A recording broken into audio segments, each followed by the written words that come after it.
Good morning, colleagues. Firstly, I would like to acknowledge the Gadigal people of the Eora Nation, the traditional custodians of this land on which I stand, and I pay my respects to elders both past and present. I would also like to mention that this following PowerPoint may contain images and names of deceased persons. Imagine someone from another country arrived in Australia today and decided that the last 250 years of history meant nothing, that our way of life, language, education, health system and spiritual beliefs were worthless, and that it would be acceptable for their own people to come and take our homes, try to wipe us out or force us to assimilate into their culture. It is a horrifying thought, and yet this is what happened to the Indigenous people of Australia. The declaration of Terra Nullius by James Cook in 1770 and the subsequent invasion by the British had and continues to have devastating effects on the health, welfare, education, culture and languages of Indigenous people. During this presentation, I will argue that if teachers and schools do not acknowledge the ongoing realities and effects of Terra Nullius, then reconciliation and equality cannot occur between non-Indigenous and Indigenous Australians. When Cook set sail in search of a great southern landmass, he was under the instructions to negotiate and form alliances with inhabitants that he encountered, which was customary of British colonial practices at the time. However, during his early encounters with Indigenous people on the east coast of Australia, he made a number of assumptions and observations that led to the declaration of Terra Nullius, meaning land belonging to no one. It was therefore acceptable for the British to declare the country for their king and deny the land rights of Indigenous Australians for the following 200 years. Some of these observations and assumptions included that the Indigenous population was so small they could not possibly lay claim to the land, that they were savages who were not technologically advanced, that they were primitive hunter-gatherers who did not cultivate the land, that they were not warlike or capable of fighting back against colonial forces. They were lazy, dirty and lacking intelligence. They did not build houses or wear clothes. They were idle, wretched and miserable, and often likened to animals. Although not all early colonisers believed these dehumanising and racist assertions, the general belief was that Indigenous Australians were the lowest form of humanity, and this rationalised the acts of dispossession, violence and exploitation that were to come. These assumptions about Indigenous people could not have been more false. Munyal is a Bundjalung word meaning pack of lies. Firstly, pre-contact population numbers were more like 1.5 million and growing, and is now what we know to be the oldest continuing culture in the world. As you can see from this language map, Indigenous people lived right across Australia, and hundreds of different languages and dialects were spoken.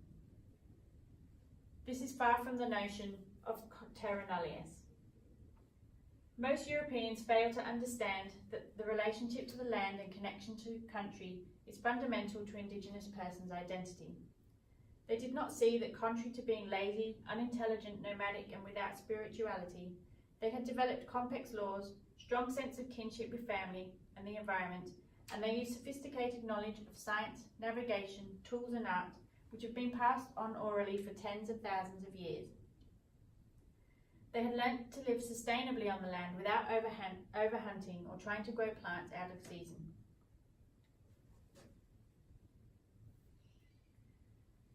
Impacts of Terra Nullius. Invasion resulted in frontier wars and massacres, leading to the deaths of 20,000 Indigenous people and 3,000 Europeans. Colonists tried to stop Indigenous people speaking their own languages, which has resulted in the loss of hundreds of languages since first contact. Because of Terra Nullius, no treaty has ever been signed with the Indigenous people, which demonstrates an ongoing denial of pre-contact occupation and land rights. Intergenerational trauma has been caused by separating people from their culture, country and families, and experiencing racial discrimination has been shown to lead to an increase in self-destructive behaviours.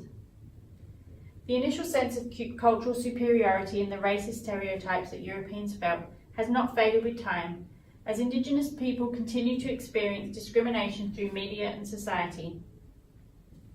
Indigenous people are 14 times more likely to be arrested than non-Indigenous people. They're more likely to die in custody. They're less likely to finish school. They earn less and experience double the victimisation rates than compared to their fellow Australians. Adam Goodes is shown here confronting a teenage girl for calling him an ape during a football match in 2018. So why should teachers have an understanding of the meaning and consequences of terra nullius? Up until the 1970s, Aboriginal and Torres Strait Island culture and history was largely ignored in schools, and teachers themselves, until very recently, have been denied appropriate exposure to Indigenous perspectives in their training. This is what Rose 2012 calls the silent apartheid, where Indigenous perspectives have been ignored or falsehoods and stereotypes have been taught to children, thus continuing the cycle of racism and ignorance.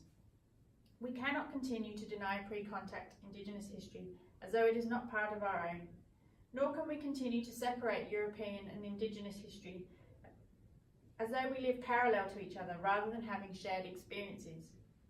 Even if the past is painful to discuss and admit to, how can we expect to move forward and make changes if we do not acknowledge what has led to this point?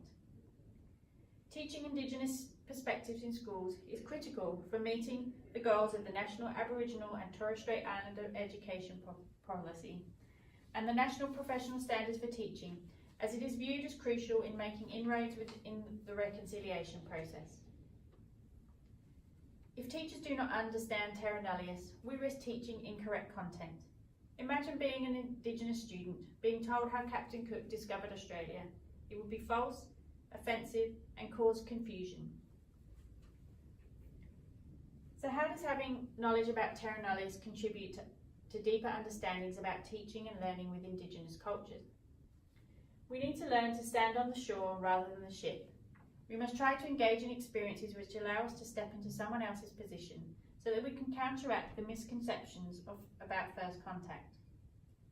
By acknowledging past wrongdoings, racist views and generalisations stemming from terra nullius, we can re-educate Australians and teach them not to ignore differences, but to be able to respond appropriately to them.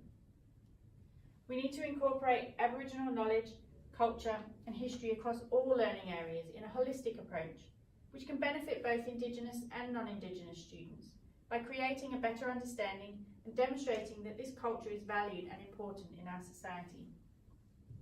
A week on Mabo Day or National Reconciliation Week by having students do dot paintings or having local community members teaching dance or painting children's faces. What does this teach students and the community about contemporary life? These types of sporadic events and activities provide, as Dermot Sparks 2011 says, opportunities for children to visit Indigenous culture, but then return to the dominant culture once the event is over. This only allows them to experience it on a surface level and therefore not gain any real understanding of the meaning or significance behind it. This tourist curriculum tends to emphasise the exotic differences between the two cultures and does not give students opportunities to learn about everyday contemporary culture. Often these events perpetrate Indigenous stereotypes and imply that Aboriginal culture is homogenous. For example, dot paintings are often shown as the only form of Indigenous art. However, there are many different types which vary across Australia and range from ancient to contemporary, including weaving, sculpting, bark paintings, watercolours, cave paintings and rock art. Or here we have something called a ghost net, which is highlighting the problem of plastic in our oceans. It is important that children are exposed to both contemporary and traditional forms of Indigenous culture, as their frame of reference can often be locked in the time of terra nullius.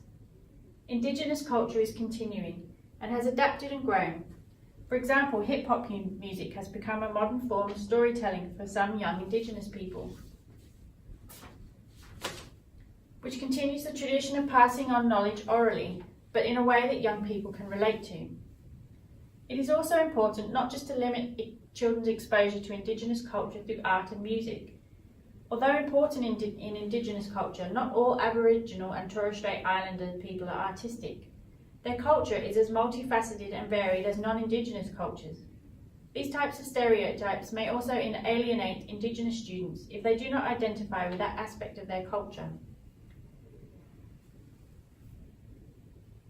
How can you have reconciliation if you don't know the other person's culture? That's the first step, to learn it. Evan Yana Maru, Aboriginal Tour Guide. Terra Nullius happened 250 years ago, but as we have heard today, the effects are still being felt by Indigenous people across Australia. Aboriginal and Torres Strait Islander cultures are strong, enduring and adaptive, but there is still a lot of work to be done politically, educationally and socially to combat disadvantage and racism in our society.